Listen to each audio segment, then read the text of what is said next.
ছাগলের মাংস খুবই স্বাস্থ্যকর। ছাগল মাংস খুব সহজে হজম হয়। মাংস উৎপাদনের জন্য ছাগলের বিজনেস একটি ভালো পদ্ধতি। আপনি যদি মাংস উৎপাদনের জন্য শুধুমাত্র ছাগলের বিজনেস করতে চান, তাহলে আপনাকে বেছে নিতে হবে ভালো জাতের মাংস উৎপাদনকারী ছাগল। বন্ধুরা, সারা বিশ্বে নানা জাতের অনেক ছাগল রয়েছে, কিন্তু সব ছাগল বাণিজ্যিকভাবে মাংস উৎপাদনের জন্য পারফেক্ট নয়। আজকের ভিডিওতে বর্ণনা করব মাংস উৎপাদনের শীর্ষে 10 ছাগল। কাজী বন্ধুরা, ভিডিওটি সম্পূর্ণ না টেনে আমাদের সাথে থাকুন এবং দেখতে থাকুন এবং সাবস্ক্রাইব করুন। ব্ল্যাক বেঙ্গল ছাগল বা বাংলার কালো ছাগল বাংলাদেশ এবং ভারতের কিছু রাজ্যে বসবাসরত ছাগলের একটি প্রজাতি। ব্ল্যাক বেঙ্গল ছাগল উচ্চতার দিক থেকে সাধারণত খাটো হয়। বিশ্ববাজারে এর চামড়া এবং মাংস খুবই গুরুত্বপূর্ণ স্থান দখল করে আছে। পুরুষ ছাগল 25 থেকে 30 কেজির মতো ওজনের অধিকারী হয়, যেখানে মাদি ছাগলের ওজন 20 থেকে 25 কেজি পর্যন্ত হয়।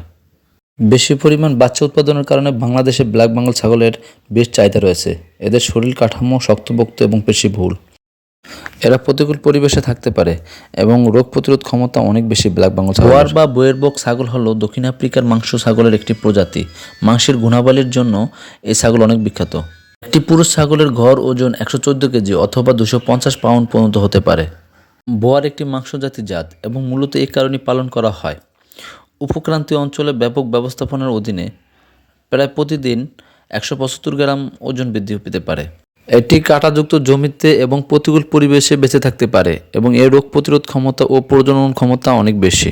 কালাহারি রেড ছাগল একটি বিশেষ জাতের ছাগল যা দক্ষিণ আফ্রিকার মরুভূমি স্থানীয় অঞ্চলে বসবাস করে।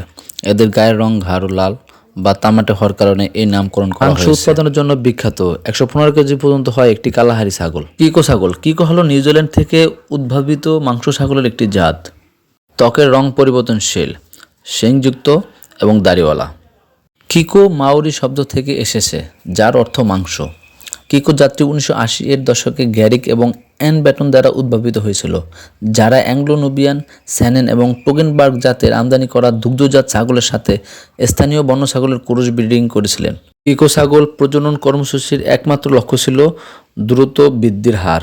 ফেইন্টিং ছাগল, মূর্ছা যাওয়া ছাগল বা মায়াটনিক ছাগল। এটা হলো আমেরিকান প্রজাতির ছাগল। এই ছাগলটি কয়েক সেকেন্ডের জন্য অজ্ঞান হওয়ার ভান করে। এটি একটি বংশগত অবস্থা, যার ফলে এটি উত্তেজিত বা চমকে উঠলে এর শরীর শক্ত হয়ে যেতে পারে বা পড়ে যেতে পারে। এই ছাগল মাংস উৎপাদনের জন্য ভালো। এটি ছোট আকারের মাংস উৎপাদনকারী জাত। নুবিয়ান ছাগল, অ্যাংলো নুবিয়ান হলো একটি ব্রিটিশ গৃহপালিত ছাগলের জাত। ছাগলটি দ্বৈত উদ্দেশ্যে পালন করা যায়, মাংস এবং দুধের জন্য। এর পুরুষ ছাগলের সর্বোচ্চ ওজন 140 কেজি অথবা 310 পাউন্ড। এই ছাগলটি পৃথিবীর 60-এরও বেশি দেশে পাওয়া যায়। রেজল্যান্ড ছাগল, রেজল্যান্ড অস্ট্রেলিয়ার একটি মাংসজাত ছাগল। এটি 35 থেকে 40 কেজি পর্যন্ত হতে পারে। রেজল্যান্ড ছাগল এক প্রকার বন্য ছাগল। এগুলো মানুষের হস্তক্ষেপ বা মিথস্ক্রিয়া ছাড়াই প্রজনন করতে পারে। এই ছাগল বন্যজাত হলো এগুলো অস্ট্রেলিয়ার মরুভূমিতে শুষ্ক জায়গায় কম বৃষ্টিপাত এলাকায় বসবাস করে। সিরোহি ছাগল, এটি একটি ভারতের গৃহপালিত জাত। এর উৎপত্তি স্থল ভারতের উত্তর পশ্চিম রাজস্থানের সিরোহি জেলা। এটি একটি দ্বৈত জাত, মাংস ও দুধ দেয়। এর ওজন সর্বোচ্চ 40 কেজি পর্যন্ত হতে পারে। স্প্যানিশ ছাগল, যা একটি বিশেষ প্রজাতির ছাগল। এটি মাংস ও জবজাট পরিষ্কারের ক্ষেত্রে বিশেষভাবে পরিচিত। এরা আকারে বেশ বড়। এরা সাধারণত শিংযুক্ত হয়ে থাকে। এদের শিং বাঁকানো হয়ে থাকে এবং মাংসের জন্য খুব পরিচিত। ব্রাটা ছাগল, এটি একটি স্পেনের ঐতিহ্যবাহী ছাগলের জাত, যা দ্বৈত উদ্দেশ্যে পালন করা হয়, যা মাংস এবং দুধ দুটোর উদ্দেশ্যে পালন করা হয়। এবং এই ছাগল বিভিন্ন আবহাওয়ায় নিজেকে মানিয়ে নিতে পারে, যা খামারের জন্য একটি ভালো অপশন।